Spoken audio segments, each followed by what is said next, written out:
नमस्कार दर्शकों, हमारे इस खास कार्यक्रम में आपका स्वागत है। हमारे साथ स्टूडियो में मौजूद हैं ज्योतिषाचार्य अतुलन जी महाराज। आज हम महाराज जी से बात करेंगे ज्योतिष शास्त्र में किस ग्रह को किसका आधिपत्य दिया गया है। महाराज जी, आपका बहुत बहुत स्वागत है। महाराज जी, ये बताइए, ज्योतिष शास्त्र के अनुसार किस ग्रह को किस तत्व का आधिपत्य दिया गया है? जैसे कि 5 तत्वों से आपके मूलभूत शरीर का निर्माण हुआ है जी।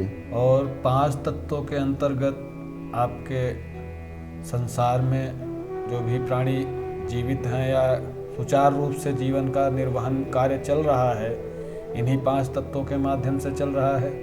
उन्हीं 5 तत्वों में आपके ग्रहों को भी कहीं न कहीं रखा गया है। पंच तत्व जैसे कि अग्नि तत्व, वायु तत्व, जल तत्व, पृथ्वी तत्व और आकाशीय तत्व, ये 5 तत्व होते हैं। इन्हीं 5 तत्वों के अंतर्गत इन ग्रहों को भी रखा गया है। अब कौन से ग्रह किस तत्व में आते हैं, ये आप जानकारी चाहते हैं तो बताइए। जी पंडित जी, जैसे कि अग्नि तत्व में कौन कौन से ग्रह आते हैं? अग्नि तत्व में आपके सूर्य ग्रह तथा मंगल ग्रह आते हैं। जी। तो ये सूर्य ग्रह और मंगल ग्रह के शांति के लिए क्या करें पंडित जी? मंगल ग्रह अगर प्रॉब्लम क्रिएट कर रहा है, सूर्य ग्रह क्रिएट कर रहा है प्रॉब्लम, तो उसके अनुसार अब वह किस दृष्टि के अनुसार से प्रॉब्लम क्रिएट कर रहा है, कौन सा ग्रह उसके साथ विद्यमान है जी, या कौन सी राशि के साथ युति बना के बैठा हुआ है या किस ग्रह की दृष्टि पड़ रही है, उसके अनुसार ही देखा जाता है। उसी के अनुसार उसका समस्या का निवारण किया जाता है या उसी के अनुसार उस समस्या का ज्ञात होता है। ठीक है पंडित जी, हमारे दर्शक जानना चाहते हैं, ये पृथ्वी तत्व कौन से ग्रह में आते हैं? पृथ्वी तत्व आपका पृथ्वी तत्व में केवल बुध ग्रह आता है जी, जो कि बुद्धि और बल तथा पराक्रम का कारक माना जाता है जी, जो कि इस पृथ्वी पे इन्हीं की आवश्यकता होती है मूलभूत रूप से। जी। ठीक है। पंडित जी, ये बताइए, वायु तत्व में कौन से ग्रह आते हैं? वायु तत्व मतलब कि हवा। जी। हवा के तत्व में विद्यमान केवल शनि ग्रह तथा राहु ग्रह आते हैं। जी। ठीक है, शनि ग्रह और राहु ग्रह आपके वायु तत्व में आते हैं। पंडित जी, एक कॉलर हमारे साथ जुड़े हैं। हेलो जी, कहाँ से अपना नाम बताएं? जी। हाँ जी, शुभ नाम आपने क्या बताया?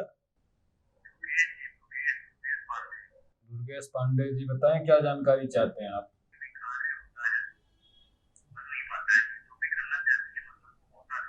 डेट ऑफ बर्थ बताइए उसका।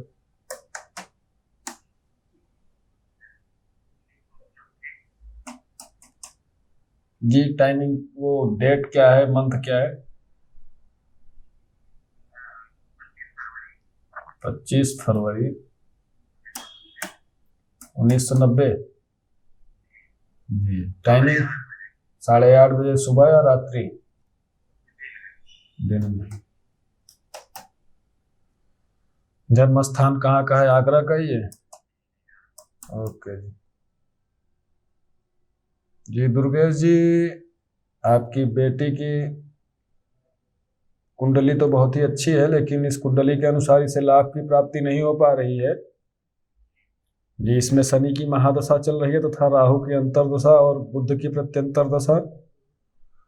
इसमें इसका कुंभ राशि दर्शाया जा रहा है, लग्न राशि वृष दर्शाई जा रही है और ये करीब 2014 से आप प्रॉब्लम में चले आ रहे हैं। 2014 के बाद से आप शादी विवाह जो भी देखना चाहते हैं उसमें प्रॉब्लम्स क्रिएट हो रहे होंगे, बात बनते बनते बिगड़ जाती होगी। 1-2 जगह आपने जैसे कि मंगनी का रस्म या एंगेजमेंट वगैरह। जी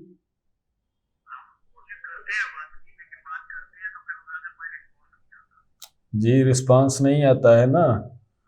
एक दो जगह ऐसा भी हुआ होगा कि एक दो बार आपकी शादी बिल्कुल डेट तय हो गई होगी, मंगनी का रस्म भी पूरा हो गया होगा, फिर भी प्रॉब्लम क्रिएट हो गई होगी। जी, जब से राहु और बुध की युति बनी है तब से ऐसा प्रॉब्लम भी क्रिएट होना शुरू हो गया है। और कहीं न कहीं मांगलिक दोष भी दर्शाया जा रहा है। जी, पहले तो आप मंगल दोष का शांति करवाएं। और मंगल दोष की शांति का क्या मतलब है, पहले तो आप नवग्रह शांति का कार्य करवाएं, नवग्रह शांति का अनुष्ठान करवाइए। काफी ग्रह इसके भी मतलब पीड़ित हैं, कुछ अस्त अवस्था में चले गए हैं, कुछ शत्रु भाव में बैठे हुए हैं। जो मित्र है वो मित्र होने के बावजूद भी कार्य इसके सापेक्ष में कर नहीं पा रहा है।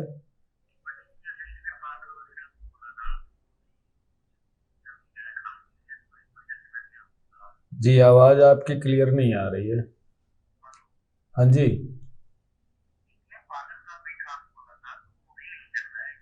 जी किसी कार्यों में इसे सफलता हासिल नहीं हो पा रही होगी।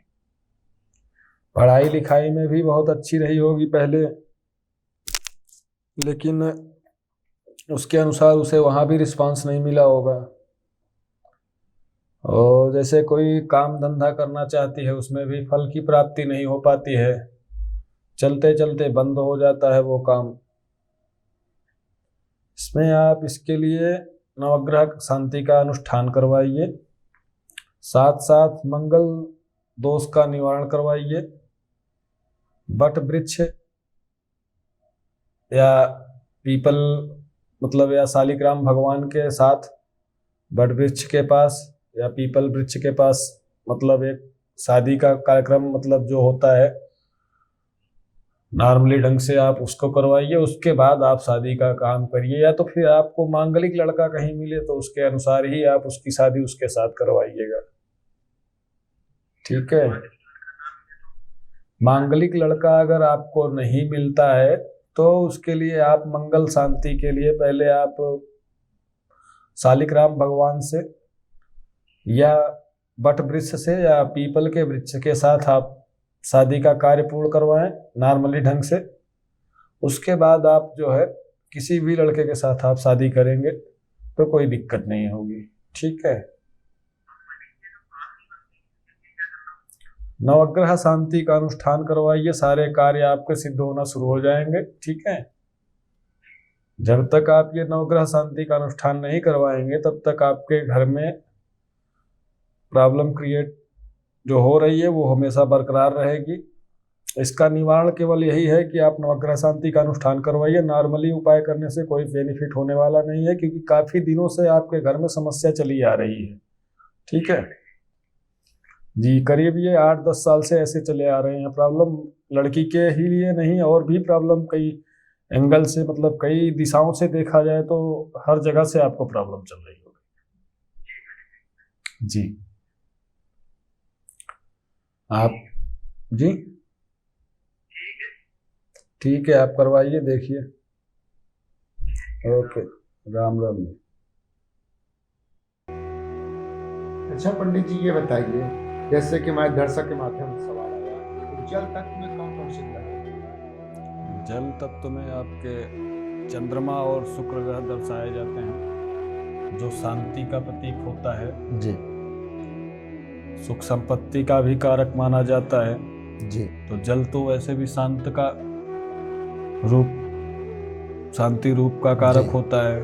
तो जल तत्व में आपके शुक्र ग्रह और चंद्रमा ग्रह आते हैं जी। ठीक है, जो कि सुख संपत्ति का कारक और मन का कारक होता है। जी। चंद्रमा आपका मन का कारक, शुक्र आपका सुख संपत्ति का कारक, पति पत्नी के सुख का कारक, ये आपका शुक्र ग्रह होता है जी।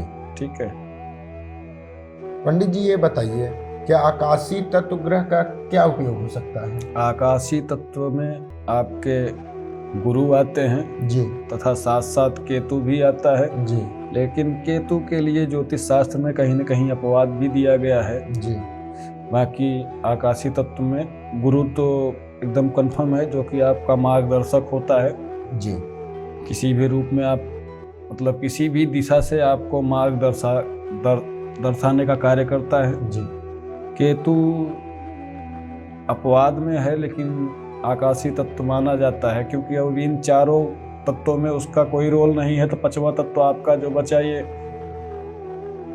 आकाशीय तत्व, उसमें जब गुरु बच रहा है तो गुरु तो है ही, साथ साथ केतु के लिए अपवाद है, लेकिन केतु भी है आकाशीय तत्व में ही है। जी। ठीक है। तो राहु केतु शांति के लिए क्या करना चाहिए पंडित जी? अगर राहु केतु प्रॉब्लम क्रिएट कर रहे हैं, उनकी शांति के लिए आप कुछ जानना चाहते हैं जी। तो राहु केतु के लिए तो जैसे कि गाय को हरा चारा डालना, जी। जितना मात्रा में हो सके खिलाओ। गरीब निर्धन को हरे वस्त्र का दान करना, जी। हरे अन्न का दान करना। जी। और एक सबसे सटीक उपाय यह है राहु के लिए कि जैसे कि आप रिक्शे से सफ़र करते हैं, जी। जो साइकिल वाला रिक्शा होता है, जी। जो आपको बिठा के सवारी छोड़ता है, उससे आपने जैसे कि तय किया 10 रुपए में, एग्जाम्पल के तौर पे मान लीजिए जी। आपने उसे 10 या 20 रुपए में तय किया, और आप अपने उद्देश्य पे या मंजिल पे पहुंचने के बाद उसे उतना ही दोगे जितना तय किए हो। जी। अगर उससे बढ़ के आप देते हैं, जैसे 20 रुपए में आपने उसको तय किया है, बाय द वे उसको 30 रुपए आप दे रहे हैं, 10 रुपए आप ज़्यादा दे रहे हैं ना, उसके अंतरात्मा से आपको आशीर्वाद मिलेगा। उससे तगड़ा राहु शांति का मतलब कोई उपाय नहीं है। रिक्शे चालक को आप 10-20 ज़्यादा दे दो तय पैसे से, या ऑटो चालक को दे दो, या कैब चालक को दे दो। कैब वो तो मान लो मेहनत कम कर रहे हैं, वो तो मशीन के माध्यम से आपको कार्य करके पहुंचा रहे हैं, लेकिन वो जो रिक्शे वाला है पैरों के माध्यम से मेहनत करके जाएगा। अगर आप उसके साथ कभी सफ़र कर रहे हैं तो उसे आप जैसे 20 रुपए में आपने तय किया, उससे 30 रुपये, 40 रुपये, 50 दे दो। आपका राहु का प्रभाव बिल्कुल कम, उससे राहु शांत हो जाता है। या तो गाय को हरा चारा खिलाए, या बुधवार के दिन राहु काल के टाइम पे कुत्ते को दूध बिस्किट खिलाए, 12:30 से 1:45 के बीच में राहु काल में। ऐसा करने से राहु का प्रभाव कम होता है। साथ साथ केतु का भी प्रभाव उसी के माध्यम से कम हो जाता है। राहु केतु एक ही है। अमृत पान के चक्कर में सर कट गया था, इसलिए अलग अलग हो गए, धड़ अलग के और सर अलग हो गए। तो सर को केतु बना दिया गया, धड़ को राहु बना दिया गया। तो आप ज्योतिष शास्त्र से जुड़ी सारी जानकारी हमारे सामने ये नंबर फ्लैश हो रहे हैं, उसके माध्यम से आप अतुलेंद्र जी महाराज से जानकारी ले सकते हैं। महाराज जी, आपका बहुत स्वागत है हमारे इस कार्यक्रम में।